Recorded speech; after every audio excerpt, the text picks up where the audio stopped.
ഒപ്പം നമ്മൾ കാത്തിരിക്കുന്ന ബഹിരാകാശ ദൗത്യം, ആ ദൗത്യ പൂർത്തീകരണത്തിൻ്റെ ഭാഗമായുള്ള ചില പ്രധാനപ്പെട്ട പ്രഖ്യാപനങ്ങൾ കൂടി ഇന്നത്തെ വേദിയിൽ നടക്കുന്നു എന്നതാണ് പ്രധാനപ്പെട്ട കാര്യം. ഏത് രീതിയിലാണ് ഗഗൻയാൻ എന്നുള്ള പദ്ധതിയെ ഉറ്റുനോക്കുന്നത് രാജ്യം എന്നുള്ളത് ഏറെ പ്രധാനപ്പെട്ട ഒരു കാര്യമാണ്. 3 യാത്രികരെ വഹിച്ചുകൊണ്ടുള്ള ഒരു പേടകം, അതിനെ ഭൂമിക്ക് 400 കിലോമീറ്റർ ഉയരത്തിലുള്ള ഭ്രമണപഥത്തിൽ 3 ദിവസത്തേക്ക് എത്തിക്കുക, അതാണ് ഗഗൻയാൻ പദ്ധതി. ഇത് ലോക ബഹിരാകാശ ഗവേഷണ മേഖല തന്നെ ഉറ്റുനോക്കുന്നത് അമേരിക്ക, റഷ്യ, ചൈന എന്നിവയ്ക്ക് ശേഷം ഈ ലക്ഷ്യം കൈവരിക്കുന്ന രാജ്യമായി മാറും. 4ാം സ്ഥാനത്തേക്ക് എത്തുന്ന രാജ്യമായി മാറും ഇന്ത്യ ഗഗൻയാൻ പദ്ധതി വിജയിക്കുന്നതോടുകൂടി എന്നതുകൊണ്ടാണ്. അതുകൊണ്ട് തന്നെ ഇന്ത്യയുടെ ബഹിരാകാശ രംഗത്തെ സ്വപ്നങ്ങൾക്ക് വലിയ വേഗമാണ് കൈവരിക.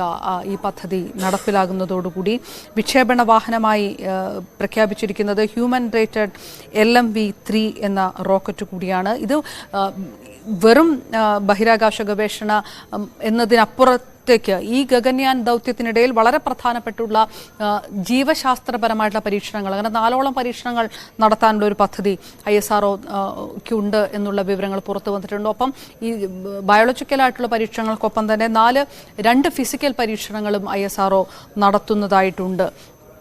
2022 മനുഷ്യനെ ബഹിരാകാശത്ത് എത്തിക്കാൻ ഉദ്ദേശിച്ച് ഈ രാജ്യം നടത്താൻ ഉദ്ദേശിക്കുന്ന ഈ ഗഗൻയാൻ ദൗത്യത്തിന് തുടക്കം കുറിക്കുന്നത്. അന്നാണ് 2018 ഈ ദൗത്യത്തിൻ്റെ സ്പേസ് സ്യൂട്ടൊക്കെ ISRO പ്രദർശിപ്പിക്കുകയും ഒക്കെ ചെയ്തത്. തുടർന്ന് ഈ പല ഭാഗങ്ങളുടെ ഭാഗമായി, പേടകത്തിൻ്റെ ഭാഗമായി crew model, capsule crew, escape model, അങ്ങനെയുള്ള പ്രദർശനങ്ങളെല്ലാം പല ഘട്ടങ്ങളിലായി നടന്നിരുന്നു. ബഹിരാകാശ സഞ്ചാരികൾക്ക് വലിയ രീതിയിലുള്ള പരിശീലനം കൊടുത്തതിനു ശേഷം കൂടിയാണ് ഈ ദൗത്യത്തിലേക്ക് ഇറങ്ങുന്നത്. അതിൽ പ്രധാനമായിട്ട് നൽകുന്ന പരിശീലന കേന്ദ്രങ്ങൾ ISROയുടെ ഹ്യൂമൻ സ്പേസ് ഫ്ലൈറ്റ് സെൻറ്റർ, അതോടൊപ്പം തന്നെ റഷ്യൻ സ്പേസ് ഏജൻസിയായ റോസ്കോസ്മോസിൻ്റെ കീഴിലുള്ള ഗ്ലാവ് കോസ്മോസ് കൂടിയാണ്. ഇവിടെ 1.5 വർഷത്തോളം പരിശീലനം നടത്തിയ ശേഷമാണ് ഈ 4 യാത്രികരും ഗഗൻയാൻ ദൗത്യത്തിന് സജ്ജരായിട്ട് എത്തിയിരിക്കുന്നത്.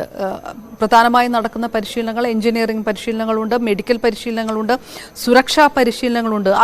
അതിനൊപ്പം തന്നെ ഭാരം ഇല്ലാതാകുന്ന ഒരവസ്ഥ, ബഹിരാകാശത്തെത്തുമ്പോൾ എത്തുന്ന ആ ഭാരരഹിത അവസ്ഥയെ നേരിടുന്നതിന് ഒപ്പം എല്ലാവരെയും പ്രാപ്തരാക്കുന്ന രീതിയിലുള്ള അങ്ങനെയുള്ള പരിശീലനങ്ങളെല്ലാം നടത്തിയതിനു ശേഷം കൂടിയാണ് ഇവർ പുറത്തേക്ക് വരുന്നത്. പ്രധാനപ്പെട്ട ആ പേടകം തന്നെ 8000 കിലോഗ്രാം ഭാരമുള്ള ഒരു പേടകമാണ് ഗഗൻയാൻ ദൗത്യത്തിൻ്റെ ഭാഗമായിട്ട് ഉള്ളത്. 2 മോഡ്യൂളായിട്ടുള്ള ഒരു പേടകം, അതിൻ്റെ ക്രൂ മോഡ്യൂളും ഒപ്പം തന്നെ സർവീസ് മോഡ്യൂളും ഉണ്ട്. പേടകം തിരിച്ചെത്തുമ്പോൾ കനത്ത ചൂട് വരുന്നതുകൊണ്ട് ആ അപകടാവസ്ഥ ഉണ്ടാകാനുള്ള സാധ്യത അത് അതിജീവിക്കാൻ പോലും ലക്ഷ്യമിട്ടുകൊണ്ടുകൂടിയാണ് ഈ 2 മോഡ്യൂളിലേക്ക് കടന്നിരിക്കുന്നത്. അടിയന്തര സാഹചര്യമുണ്ടെങ്കിൽ ഏത് രീതിയിലാണ് സഞ്ചാരികളെ രക്ഷിക്കേണ്ടത്, അതുമായി ബന്ധപ്പെട്ടിട്ടുള്ള അബോർട്ട് മിഷനുകൾ, ടെസ്റ്റ് വെഹിക്കിൾ അബോർട്ട് മിഷൻ അടക്കം പൂർത്തിയാക്കിയ ഒരു സാഹചര്യമുണ്ട്. ശ്രീഹരിക്കോട്ടയിലെ സതീഷ് ധവാൻ സ്പേസ് സെൻ്ററിലാണ് ആ അബോർട്ട് മിഷൻ പൂർത്തിയാക്കിയത്. അങ്ങനെ എല്ലാ തരത്തിലും എല്ലാ രീതിയിലുമുള്ള സുരക്ഷാ സജ്ജീകരണങ്ങൾക്ക് മുൻകരുതൽ എടുത്തുകൊണ്ടുകൂടിയാണ് ISRO ഈ പദ്ധതിയിലേക്ക് കടന്നിരിക്കുന്നത് എന്നതുകൂടി എടുത്ത് പറയണം. ഒരു ഗഗൻയാൻ ദൗത്യത്തിന്റെ ഭാഗമായുള്ള എഞ്ചിൻ, ക്രയോജനിക് എഞ്ചിന്റെ പരീക്ഷണം നേരത്തെ വിജയകരമായി തന്നെ ISRO പൂർത്തിയാക്കിയതാണ്. CE-20 എന്ന ക്രയോജനിക് എഞ്ചിൻ നമ്മുടെ പരീക്ഷണ വാഹനം, നമ്മുടെ ദൗത്യവാഹനം എല്ലാ കാലവും PSLV ദൗത്യമാണ്. PSLV ആണ് നമ്മുടെ എക്കാലവും വിജയം കണ്ടിട്ടുള്ള ബഹിരാകാശ ദൗത്യങ്ങളിലെ പ്രധാന നമ്മുടെ പേടകമായി മാറാറുള്ളത്. ക്രയോജനിക് എഞ്ചിൻ, ക്രയോജനിക് സാങ്കേതികവിദ്യ സ്വന്തമാക്കി രാജ്യം CE-20 എന്ന എഞ്ചിൻ പരീക്ഷിച്ച് ഗഗൻയാൻ ദൗത്യത്തിന് വേണ്ടി എല്ലാ സജ്ജീകരണങ്ങളും ഒരുക്കി കാത്തിരിക്കുകയാണ്. ഇന്ന് നടക്കുന്ന ഒരു പ്രധാനപ്പെട്ട പ്രഖ്യാപനം, അപർണ സൂചിപ്പിച്ചതുപോലെ ഈ ദൗത്യ സംഘാംഗങ്ങൾ ആരൊക്കെ, അതിലൊരു മലയാളി ഉണ്ട് എന്നത് കേരളത്തിനും മലയാളികൾക്കും അഭിമാനിക്കാൻ കഴിയുന്ന ഒരു കാര്യം കൂടിയാണ്. അതിൻ്റെ ഒരു പ്രഖ്യാപനം കൂടി ഇന്ന് ഉണ്ട് എന്നത് പ്രധാനപ്പെട്ട കാര്യമാണ്. ബഹിരാകാശ രംഗത്ത് ലോകരാജ്യങ്ങൾക്കിടയിൽ എന്നും ശക്തമായ മത്സരം നടക്കുകയാണ്. ആ മത്സര രംഗത്തേക്ക് ഇന്ത്യ പോലെ ഒരു രാജ്യം അതിൻ്റെ മുൻനിരയിലേക്ക് കടന്നു വന്നു എന്നത് നമ്മുടെ ശാസ്ത്രജ്ഞർ കൈവരിച്ച നേട്ടമാണ്. ദീർഘവീക്ഷണത്തോടെയുള്ള പദ്ധതികളുടെ വിജയമാണ്. ഒരു കാലത്ത് വലിയ തരത്തിലുള്ള അഴിമതിയും വിവാദങ്ങളിലും പെട്ടിരുന്നിരുന്ന ഇസ്രോ എന്ന സ്ഥാപനം പിന്നീട് പടിപടിയായി ഉയർന്ന് രാജ്യത്തിൻ്റെ വികസന നേട്ടങ്ങളിൽ മുൻപന്തിയിലെത്തി.